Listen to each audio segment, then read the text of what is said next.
সালাম স্বাধীনতার ঘোষণা বিজয়ের এই দিনে জিয়া তোমায় বলে বলে জিয়া তোমায় পারে মনে বিজয়ের এই দিনে বিজয়ের এই দিনে জিয়া তোমায় বলে বলে জিয়া তোমায় পারে মনে আমি সুক্রিয়া জানাই মহান রবের প্রতি, যার অশেষ করুণায় আমরা আজ ছাত্র আন্দোলনের মাধ্যমে এই স্বৈরাচার হাসিনা সরকারকে হটাতে পেরেছি। আমি ধন্যবাদ জ্ঞাপন করছি সেই সকল শিক্ষার্থী ভাই বোনদের যাদের অকালান্ত পরিশ্রমের কারণে আজ আমরা বাংলাদেশকে স্বাধীন করতে পেরেছি। এবং আমি সেই সাথে স্মরণ করছি বাংলাদেশের সকল শিক্ষার্থী ভাই বোন যারা মৃত্যুবরণ করেছে। এবং আশ করে গাইবান্ধা জেলার জনগণ, আপনারা কেউ কারো বাড়িতে হামলা করবেন না, সহিংসতা করবেন না। আপনারা সকলেই সহিংসতা পরিহার করুন। আমরা সকলেই রাজনৈতিকভাবে আপনাদের কাছে বিনীতভাবে অনুরোধ করছি, আপনারা সহিংসতা পরিহার করুন।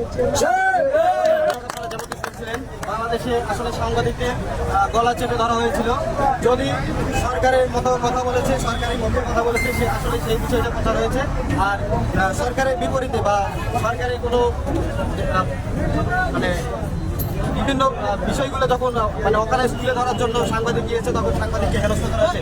আপনারা যেমনটি দেখেছেন, আমাদের ছাত্র আন্দোলনের মধ্যেও আমরা মাঠে ছিলাম, আমাদেরকেও সাংবাদিক যারা গণমাধ্যম ছিল তাদেরকেও হেয় প্রতিপন্ন করা হয়েছে এবং আহত নিহত আমরাও সাংবাদিক হয়েছি। তবে এবার আমরা ঐক্য হয়েছি আপামর জনসাধারণের যে কথাগুলো আমরা দেশবাসীর কাছে এবং আন্তর্জাতিকভাবে এই কথাগুলো তুলে আসার জন্য।